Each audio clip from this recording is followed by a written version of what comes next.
자, 첫 번째로 보겠습니다. 여러분, 일반 목적 재무보고의 목적이 뭐겠어요? 우리 어저께 했던 거의 포인트가 뭐야? 회계 목적이 뭐예요? 정보 이용자의 의사결정에 도움이 되는 유용한 정보를 제공하는 거죠. 그럼 일반 목적 재무보고의 목적도 뭘까? 주요 정보 이용자의 의사결정에 도움이 되는 정보를 제공하는 거라고요. 그럼 주요 정보 이용자가 뭐야? 어저께 했는데 일반 목적 재무보고의 주요 정보 이용자가 누굽니까? 보지 마시고. 제가 옛날에는 이렇게 하면 안 보이는 줄 알고 손을 가렸어요. 보이더라고. 요즘은 안 그래요. 그래서 제가 그래요. 자, 여러분 주요 정보 이용자가 누구야? 그쵸. 현재 및 잠재적 투자자, 채권자, 그리고 기타 채권자예요. 그쵸. 그래서 첫 번째 보시면 일반 목적 재무보고의 목적은 현재 및 잠재적 투자자, 대여자 및 기타 채권자가 의사결정을 잘 할 수 있도록 유용한 재무 정보를 제공하는 걸 목적으로 합니다. 그럼 이 페이지에서 시험에 나올 건 뭘까? 지금 여기 개념책의 첫 번째 일반 목적 재무보고의 목적이 나와 있잖아요. 개념책의 첫 번째 순서로. 여기서 시험에 나올 건 뭘까? 아까 했던 게 또 나오는 거예요. 그럼 주요 정보 이용자가 뭔데? 그래서 거기 셀프 스터디 보면 뭐라고 나와 있습니까? 셀프 스터디 보면 실제로 이 부분과 관련해서 시험 문구가 이 두 가지가 나왔다고. 보고 기업의 경영진은 해당 기업에 대한 재무 정보에 관심이 있지만 경영진은 그들이 필요로 하는 재무 정보를 내부에서 구할 수 있기 때문에 일반 목적 재무 보고서에 의존할 필요가 없다. 제가 그때 쓰라고 했던 거죠. 이게 2018년 회계사 1차 시험 문제 말문구였다고요. 두 번째, 감독 당국이나 일반 대중과 같은 기타 정보 이용자들도 일반 목적 재무 보고가 유용하다고 여길 수 있다. 그러나 그런 경우에도 일반 목적 재무 보고는 이러한 기타 집단을 주요 정보 이용자로 보지 않아요. 누구만 봐? 현재 및 잠재적 투자자, 채권자, 아니 대여자, 기타 채권자만 본다고요. 아시겠죠? 여기까지 체크를 하시고, 자 그럼 보고서 쓸 때 또 모두 얘기해 줘야 돼. 개념체계는 잘 쓴 보고서의 특징을 나열한 건데, 보고서 잘 쓰는 법을 나열한 건데, 그럼 우리가 쓰는 보고서의 목적 얘기했어. 그럼 두 번째로 뭐 얘기해야 돼요? 두 번째로 뭐 얘기해야 될까? 우리가 쓰는 보고서의 한계점도 얘기를 해야겠죠. 야, 우리가 쓰는 보고서의 한계는 이런 것들이 있으니까 너무 오버하지 마, 이런 얘기 해줘야 된다고요. 여러분 이제 회계사 세무사 되시면 대형 회계법인에 들어가시고 대형 세무법인에 들어가시는 분들이 있을 거예요. 음, 다른 얘기 안 할게요. 대형 회계법인에 들어가면 어떻게 일을 하냐면 뭐 미생처럼 과장님 이 팀에 비속돼 갖고 요 세 명이서 평생 같이 다녀. 그런 구조 아니에요. 저희는 대형 회계법인 보면 본부에 100명 있다고요. 그럼 그때 시간 되는 사람끼리 뭉쳐서 가요. 그래서 늘 다른 사람이랑 일한다고 생각하시면 돼요. 물론 한 1년 지나면 마음에 맞는 사람들이 딱 보이기 때문에 너 나랑 같이 하자 이러면서 같이 가긴 하지만 보통 여러 사람들이랑 계속 같이 섞여서 일한다고요. 100명이랑 다 일해볼 수 있어. 그렇다고요. 그럼 보통 어떻게 하냐면 필드 책임자를 인차지라고 그래요. 인차지 회계사, 인차지 세무사라고 그래요. 필드가 뭐냐면 거래처 나가는 걸 필드라고 그래요. 회계법인에서 일하는 게 아니라 실제 거래처한테 자료도 받고 얼굴도 봐야 되기 때문에 큰 대형 회계법인이나 대형 세무법인은 거래처 나가서 일을 한다고요. 그럼 아침 10시쯤 만나. 10시까지 어디로 오라고 그래. 회계법인 앞으로 오라고 그래. 그럼 만나면은 인차지 회계사가 있고요. 보통 인차지 회계사가 시니어 2 정도 돼요. 뭐 시니어 1, 스텝 이렇게 3명 해갖고 간다고. 그럼 택시 타고 가면서 인차지 회계사 뭐 하면서 갈까? 택시 타고 이제 거래처 이동해. 보통 여의도에 회계법인들이 많으니까 여의도에서 이제 이동한다고. 저 강남이나 종로나 명동으로 이동을 해. 이동하면서 택시에서 뭐 하면서 갈까? 각자 놀아요. 카톡하고. 그러면 안 된다고요. 인차지 회계사가 이런 얘기를 해도요. 우리가 지금 가면 무슨 일을 하는데 너는 뭐하고 너는 뭐하고 너는 뭐해. 이런 일을 한다고요. 이런 얘기를 해요. 그러면서 얘기하는 게 뭐야? 너 우리 하는 보고서가 이런 것들은 어차피 한계가 있으니까 그것까지는 할 필요 없어. 이런 한계가 있으니까 거기까지는 할 필요 없어. 이런 한계가 있으니까 그 일 하지 마. 얘기를 해줘야 된다고요. 개념 체계도 똑같아. 우리가 가서 무슨 일 할 거지고 우리 보고서의 목적인지 얘기하고, 두 번째로 거기 37페이지 나와 있는 것처럼 우리가 제시하는 보고서의 목적을 얘기해 줘야 될 거 아닙니까? 그래서 개념 체계에서 두 번째로 일반 목적 재무 보고의 한계점들이 나와요.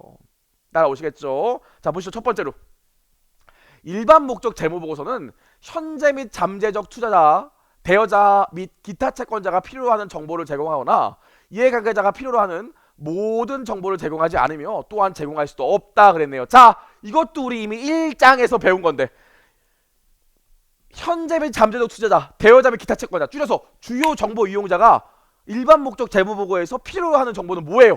어저께 했는데 뭡니까? 그렇지. 얘네들이 그 기업에 지금 돈을 넣기 때문에 받을 돈이 있다고요. 그렇기 때문에 뭐가 필요해? 이 기업이 정말 미래에 나한테 돈을 벌어서 돋다 줄 수 있는지 기업의 미래 현금 창출 능력이 궁금하다고요. 이해할 수 있겠죠? 근데 조금만 더 얘기해 보자.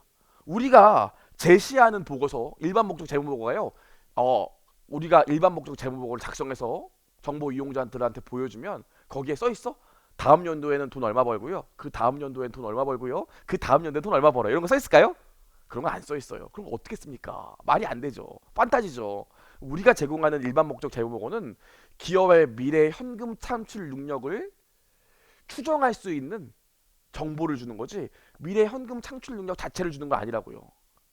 읽어볼게요. 그래서 셀프 스터디 1번 보셔야 되는데 현재 및 잠재적 투자자, 대여자 및 기타 채권자는 기업에 유입될 순현금에 대한 전망을 평가하는 데 도움을 주는 정보를 주는 것뿐이지 순현금에 대한 전망 자체를 주는 게 아니라고요. 따라올 수 있겠죠. 무슨 말인지. 좋아요. 다시 한번 돌아보면 주요 정보 이용자가 필요로 하는 기업의 미래 현금 창출 능력에 대한 전망에 대한 정보는 제공하나 그 밖에 다른 정보들은 제공하지 않아요. 어떤 정보를 안 줄까 우리가? 어떤 정보를 안 줄까? 여러분 진짜 감동이시한데 가끔씩 회계법인 찾아와서 행패 부리는 사람들이 있어요. 어떤 사람들이냐면 상장사를 감사했는데 이 회사 감사 보고서가 적정이라고 그랬어요. 이 회사 감사 보고서가 적정이란 말이 무슨 말입니까? 이 회사 재무제표가 일반적으로 인정된 회계 원칙에 따라 재무제표가 작성됐다는 것만 얘기한다고요. 근데 회계법인 찾아서 이런 얘기해. 야, 니네 3일 회계법인 같이 큰 회계법인에서 감사해서 적정이라는 의견 줬으면 이 회사 장사가 잘 돼야 되는데 망했어. 나는 니네 보고서 보고 이거 주식 샀는데 책임져 이런다고요. 그러면 그 아저씨를 조져야 돼요. 회계법인을 조져야 돼요. 조지면 안 되죠. 그 아저씨 이러지 마세요 이래야 돼요. 저희 회계법인 잘못했어요 이래야 돼요. 이러지 마세요 그래야죠. 우리는 뭐만 줘요. 우리 감사 보고서가 일반적으로 인정되는 회계 원칙에 따라 작성된 것만 준다고요. 그럼 일반 목적 재무 보고도 마찬가지야. 기업의 미래 현금 흐름에 대한 측정 전망을 할 수 있는 그 기초 자료만 제시해 주는 거지. 우리가 그 기업의 미래 현금 흐름에 대한 전망을 제시해 주는 것도 아니고 이 기업의 추구의 경영 성과나 기업의 존속 능력 이런 것들 제시 안 한다고요. 따라오시겠죠? 그럼 이걸 필요로 하는 정보 이용자는 어떻게 해야 돼? 별도로 구해야겠지 자기들이. 그게 셀프 스터디 2번 내용이고 그게 이 내용이에요. 그래서 다시 읽어보면 제공하나 이해관계자들이 필요하는 모든 정보, 기업의 존속 가능성이나 기업의 경영 성과 등은 제공하지 않고 제공할 수도 없어요. 그래서 셀프 스터디 2번을 보시면 정보 이용자들은 다른 원천에서 입수한 관련 정보를 고려할 필요가 있다. 일반 경제 상황이나 정치적 사건, 산업 및 기타 전망. 그래서 일반 정보 이용자들은 일반 목적 재무 보고만 보는 게 아니라 다른 원천에서 입수한 관련 정보도 고려하셔야 돼요. 당연한 소리 아니겠어요? 이해할 수 있겠죠? 좋아요. 우리가 제공하는 일반 목적 재무 보고가 만능이 아니야. 자, 다시 넘어가 볼게요.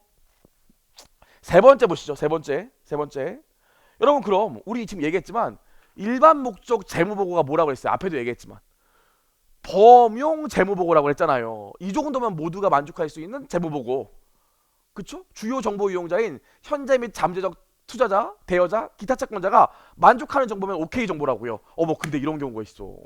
모두가 만족해야 되는데 우리 재무제표에 공시하는 거 보면은 주당이익이라는 게 있어요. 주당이익. 주당이익 아주 쉽게 얘기하면요. A기업의 당기순이익이 100억이래. B기업의 당기순이익이 1000억이래. 어느 회사에 투자하실래요? A기업의 당기순이익이 100억, B기업의 당기순이익이 1000억이래요. 어느 기업에 투자하실래요? 모른다고요. 왜냐면 여기는 주주가 한 명이래. 그럼 한 명이 얼마 먹는 거예요? 한 명이 100원 먹는 거예요. 주주 한 명당 떨어지는 당기순이익이 100원이라고요. 한 명이 100원 다 먹을 수 있는 거라고요. 그렇죠? 근데 여기 주주가 글쎄 1000명이래. 주주가. 그럼 어떻게 돼? 주주 한 명당 떨어지는 이익이 1원이라고요. 그럼 당연히 어떤 회사에 투자하셔야 돼? 효율성을 기준으로 보면 A 회사에 투자해야죠. B 회사에 투자해봤자 개털이에요. 대마불사 이러지 마시고. 요런 개념을 뭐라고 그러냐면 주당 이익이라고 합니다. 당기순이익을 주주 보통주 주식수로 나누면 보통주 한두 장 떨어지는 이익들이 나오는데 이걸 주당 이익이라고 한다고. 이걸 반드시 공시하셔야 돼요. 근데 문제가 뭡니까? 이거 누구한테만 유리한 정보야? 주주한테만 유리한 정보라고요. 대여자나 기타 채권자는 이거 알아봤자 관심도 없어. 대여자나 기타 채권자는 단기 순이익이 중요한 게 아니라 내한테 이자를 줄 수 있는지 나한테 원금을 줄 수 있는지가 궁금하지, 이건 100% 주주를 위한 정보라고요. 그럼 일반 목적 재무보고는 범용 모두가 이 정도면 만족할게 라고 얘기하는 재무보고라며. 그럼 이런 거 들어가면 안 되겠네. 주주한테만 좋은 거잖아. 우리 개념책에는 뭐라고 그랬어요? 이런 것까지는 막지 말라고 그랬다고요. 이해할 수 있겠죠? 그 문구 읽어볼게요. 그게 셀프 스터디 3번입니다. 주요 이용자들의 정보 수요 및 욕구는 다르고 상충되기도 한다. 재무보고의 기준을 제정할 때 주요 이용자 최대 다수의 수요를 충족하는 정보를 제공하기 위해 노력해야 된다. 이게 일반 목적 재무보고의 목적이죠. 공통된 정보 수요에 초점을 맞춘다고 해서 보고 기업으로 하여금 주요 이용자의 특정한 일부에게 가장 유용한 추가적인 정보를 포함하지 못하게 하는 것은 아니다. 그 예로 지금 제가 설명한 주당이익이 나가 있다고요. 모두가 만족해야 되는 재무보고를 만들어야 된다고 해서 특정 누구에게 유효한 정보는 빼라. 이건 안 된다고요. 이해할 수 있겠죠? 좋아요. 여러분 혹시나 해서 얘기하는 건데 이 2장은요, 챕터 2는요 셀프 스터디가 다 시험 문제 나왔던 문구를 그대로 넣는 거기 때문에 셀프 스터디에 나와 있는 문구는 정확히 이해하셔야 돼. 좋아요. 우리 여기까지 했습니다. 두 번째, 다시 올라가서 일반 목적 재무보고의 한계 두 번째가 있어요. 두 번째, 제가 아까도 얘기했죠. 우리가 만드는 일반 목적 재무보고는 그 기업의 가치를 직접 보여주는 건 아니야. 우리가 일반 목적 재무보고로 보고서를 만들고 나면 기업의 가치가 뿅 나오는 게 아니에요. 어때? 기업의 가치를 추정하는데 도움이 되는 정보만 주지. 자, 그럼 여러분 다시 한번 M&A 얘기를 좀 해볼게요. 이따 제가 M&A 얘기를 좀 해볼 건데, M&A 하게 되면, 회계법인에서 M&A 하게 되면 좋을까요, 안 좋을까요? M&A 업무 하게 되면 여러분 그 직원의 마인드를 버리셔야 돼요. 우리도 언젠간 파트너가 될 텐데, 우리도 언젠가 대표가 될 텐데 직원은 싫죠. 저도 끌려가서 일할 땐 싫었어요. 회계법인 전체 입장에서는 좋죠. 제 회사 회계법인 동기가 지금 대한회계법인이라고, 저도 옛날에 거기 이사로 있었는데 거기 지금 대표거든요. 거기 대한 회계법인 차려갖고, 야 근데 M&A 업무 50억짜리를 한번 수임하는 바람에 우리나라 전체 회계법인에서 M&A 이거 수임 순위로 5위까지 올라간 적이 있었어요. M&A가 자주 일어나는 일이 아니라 50억짜리를 터뜨렸다고, 수임했다고. 못 만나 지금은. 그 형은 그거 하나로 인생이 끝났으니까. M&A 50억 받는다. 보통 M&A 하면 돈을 10억 이상 받아요. 왜 그럴까? 회계사가 기본적으로 10명 정도 투입되고요. 변호사도 투입되고요. 세무사도 투입되고요. 회사 직원들도 투입되기 때문에 보통 M&A 업무 하잖아? 진짜 이 정도 넓은 공간에서 한 전문직 한 30명이 한 6개월 동안 상주한다고요. 그래서 한 10억 정도는 받아야 돼요. 그래야 단가가 맞아. 그렇다고요. 근데 이게 진짜 웃긴 게 그 안에서도 귀천이 또 나눠진다니까. 천함과 귀함이 나눠져요. 이 제일 이런 얘기하면 안 되는데 제일 힘든 분들이 감사팀에서 온 회계사 분들이에요. 그분들은 이제 M&A 업무 가면 뭐 해야 돼? 제가 아까 얘기했잖아. 뭐 해야 돼? 뭐 해야 될까요? 재무제표가 M&A 하게 되면 이 회사를 인수한대. 그럼 이 회사 가서 뭐 해야 돼? 이 회사 재무제표, 재무상태표가 장부가액으로 되어 있기 때문에 지금 현재 공정가치, 시장가격인 공정가치로 다 바꿔줘야 된다고 그랬잖아요. 그게 뭐예요? 실사. 그래서 재무제표를 공정가치로 다 바꿔. 재무상태표를 공정가치로 다 바꾼다고요. 그래서 감사팀에서 일하는 회계사가 제일 고생해요. 그리고 또 누가 있냐면 저같이 세무팀에서 일하는 회계사들이 있어요. 아니 이 회사가 아직은 세무조사가 안 나와서 세금을 두드려받지 않았지만 세무조사 추후에 나오면 세금 두드려받는 금액이 있을 거 아닙니까? 그거는 빼고 돈을 줘야 될 거 아니야, 이 회사를 인수할 때. 그래서 이 회사가 추후에 세금 두드려맞을 금액들도 계산을 한다고요. 어렵지 않죠? 그래서 여기 재무상태표에 부채 추가해줘. 당연히 그거 해줘야 된다고. 또 누가 와요? 변호사도 옵니다. 변호사도 와서 뭐해요? 이거 합병하게 되면 법적인 문제는 없는지 확인해 본다고요. 제일 간단한 일들이에요. 이 자식들은 와서 한 6시간, 2시간씩 앉아있다 그냥 가. 돈을 제일 많이 받으면서. 뭐 그렇죠. 그래서 우리가 모두 합심해서 이래가지고 이 회사의 재무상태표를 공정가치 기준으로 몇 년치를 만들어 놔요. 올해 거만 만드는 것도 아니야. 재작년 거, 작년 거, 올해 거에서 보통 3개년치를 공정가치로 재무상태표를 바꿔놓는다고. 그리고 모두 만들어 놓을까? 손익계산서 나온 건데 공정가치 바꿀 게 없잖아. 그래서 향후 3년치에 예상되는 손익계산서를 또 만들어요. 완전 뻘짓이죠. 이걸 만들어 놓는다고. 우리가 여기까지 해놓는 게 일반 목적 재무보고라고 생각하면 돼. 여기까지 만들어 놔요. 여기까지만. 이거 보면 이 회사 얼마에 사야 되는지 알 수 있어? 모르죠.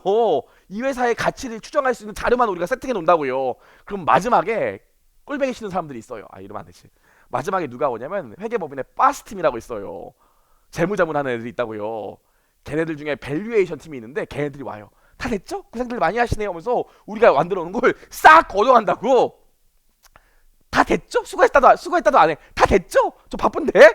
딱 걷어간다고. 그래서 걔네들이 저희가 만든 자료를 쭉 모아서 각자 회계법인 프로그램으로 모델을 돌려가지고 이 회사의 기업 가치를 딱 산정한다고요. 아시겠어요? 이게 재무보고가 아니야. 재무보고는 이 밸류에이션 텀 오기 전에 우리가 만들어 놓은 여기까지 예상되는 재무상태표랑 예상되는 포괄손익계산서라고요. 요걸 만들어 놓아. 이게 일반 목적 재무보고라고. 그럼 이 일반 목적 재무보고 우리가 만들어 놓은 요거까지 갖고는 요 기업의 가치를 알 수 없어. 요걸 가지고 다른 누군가가 추정해 줘야 된다고요. 아시겠어요? 이해할 수 있겠지? 그럼 이번 다시 읽어보자. 일반 목적 재무보고서는 기업의 가치를 직접 보여주기 위해 고안된 것이 아니다. 일반 목적 재무보고서는 정보 이용자가 기업의 가치를 추정하는데 도움이 되는 정보를 제공하기만 하면 돼요. 이해할 수 있겠지? 기업의 가치를 직접 추정하는 게 아니야. 쉽게 얘기할게요. 삼성전자 재무제표 보면 삼성전자가 지금 얼마인지 알 수 있어요? 모르죠. 하지만 삼성전자 재무제표 몇 년치를 모은 다음에 일정 프로그램에 따라 모델을 돌리면 얼마짜리인지 나와요. 그 얘기하는 거예요. 좋아요. 마지막으로 세 번째. 근데 우리 일반 목적 재무보고가 문제점이 하나 있어. 저기 들어가는 숫자가 공정가치라고 그랬는데 저희가 제공하는 보고서 같은 경우에 일정 부분들은 추정이 들어갈 수밖에 없어요. 왜? 공정가치를 내가 정확히 알 수 있나? 우리가 갖고 있는 땅이 지금 1,000억짜리래. 그거 어떻게 알았어요? 1,000억이 어떻게 알아? 감정평가사한테 물어봐서 한 거잖아요. 감정평가사도 추정했다고요. 우리 회계원리에서 매출채권이라는 개정을 배웠어요. 매출채권 하면서 뭐 배웠냐면 대손충당금 기억나세요? 대손충당금 배웠다고요. 대손충당금이 뭐예요? 내가 이분한테 외상 매출로 10억을 했는데 10억 받을 돈이 있는데 이분 보니까 10억 중에 3억은 못 줄 것 같대. 그럼 매출채권에서 대손충당금 3억을 빼서 매출채권을 7억으로 계산하잖아요. 따라오시죠? 근데 이거는 추정치기 때문에 정확한 금액이 아니라고요. 이해하실 수 있겠죠? 아까 공정가치도 일부는 추정을 해야 되기 때문에 정확한 금액이 아니야. 그래서 저희가 작성하는 일반 목적 재무보고라는 게 상당 부분은 추정, 판단 및 모형에 근거한 정보를 제공하기 때문에 100% 정확한 금액은 아닙니다. 이해하실 수 있겠죠? 일부 부분은 추정해야 되기 때문에 100% 정확한 건 아니야. 가봐야 한다고요, 사실. 따라오시겠죠? 다만 여기에 추가로 아셔야 될 게 있는데 여기는 안 나와 있지만 추가로 아셔야 될 게 있는데 그럼 일반 목적 재무보고의 한계로 일정 부분을 추정, 판단, 모형에 근거하고 있기 때문에 이 일반 목적 재무보고는 신뢰성이 하락하겠네. 그쵸? 아니요. 상당 부분을 추정, 판단, 모형에 근거한다고 해서 재무제표에 일반 목적 재무보고의 신뢰성이 하락하는 건 아니에요. 저를 한번 쓸 것 같은데 거기. 단 이 경우에도 일반 목적 재무보고의 신뢰성이 하락하는 것은 아니다. 요 얘기가 나중에 충당부채 가서 또 나오고요. 부채 정의할 때도 또 나올 거예요. 지금 적어두세요. 좋아요. 여기까지 했습니다.